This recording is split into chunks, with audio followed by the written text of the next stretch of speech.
ڕاگەیاندنی کۆتایی کنگرەی سێزدەهەمی حەزبی کۆمۆنیستی ئێران. کنگرەی سێزدەهەمی حەزبی کۆمۆنیستی ئێران لە ڕۆژانی 27، 28 و 29 سەپتەمبری ساڵی 2024 ڕێکەوتی 8، 9 و 10 ڕەزبەری 1403 لە چەند هۆڵی جیاواز لە وڵاتە جۆراوجۆرەکان بە شێوەی ئۆنلاین بەڕێوەچوو.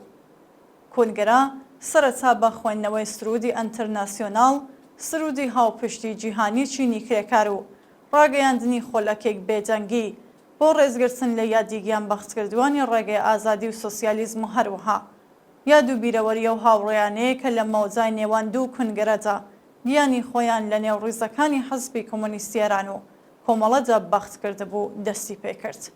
لەو بێجەنگیەدا یادیگیان بەختکردوانی شۆڕشی ژن ژیان ئازادی و کرێکارانی کانگەی بەردی خەڵوزی تەبەسیش کە لە سەروبەندی کنگرەدا بوونە قوربانی خازانجپەرستی سەرمایەداری و کەم تەرخەمی دەوڵەتی پشتیوانیان بەرزڕاگیرە.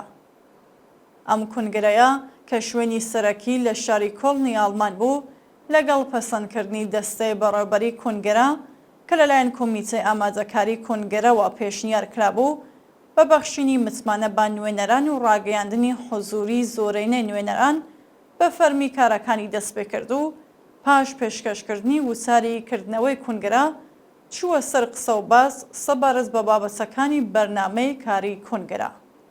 بەرنامەی کاری کنگرە بریتی بوو لە: یەکەم، راپۆرتی سیاسی و تەشکیلاتی کۆمیتەی ناوەندی کاتی حەزبە کنگرە. دووهەم، تاوتوێکردنی قەرار و بڕیارنامەکان. سێهەم، هەڵبژاردننی ئەنجامانی کۆمیتەی ناوەندی حەزبی کۆمۆنیستی ئێران.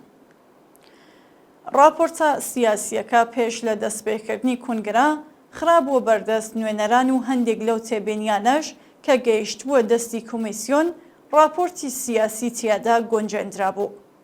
هەروەها راپۆرتی تەشکیلاتیش تیشکی خستبووە سەر چالاکیەکانی ئەم دوو ساڵەی دوای حەزب.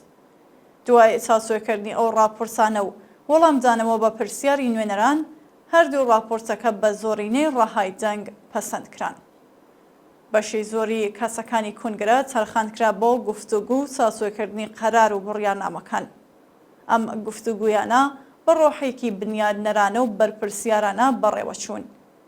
یەکگرتووی لەسەر پرسە گرینگە سیاسیەکان هاوکات لەگەڵ هاتنەگۆڕەی جیاوازی بیرروبووچوون لەسەر بڕیارنامە و پەسەندکراوەکان بە گیانێکی بەرپرسیارانە تایبەتمەندیەکی بەرچاوی ئەم کنگرەیە بوو. لە کۆتاییدا کنگرە چەند پەیامی ئاراستەی کرێکاران و زیندانیانی سیاسی، ژنان و بنەماڵەی گیانبەختکردووان و خەڵکی تێکۆشەری کوردستان کرد.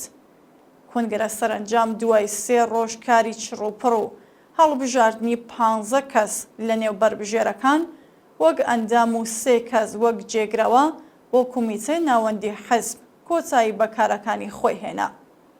وردەکاری زیاتر سەبارەت بە کنگرەی سێزدەهەمی حەزبی کۆمۆنیستی ئێران لە ڕێگەی بڵاوکراوە و ڕاگەیاندنە حەزبیەکانەوە بە ئاگاداری گشتی دەگات. کۆمیتەی ناوەندی حەزبی کۆمۆنیستی ئێران 4 ئۆکتۆبری 2024 13 ڕەزبەری 1403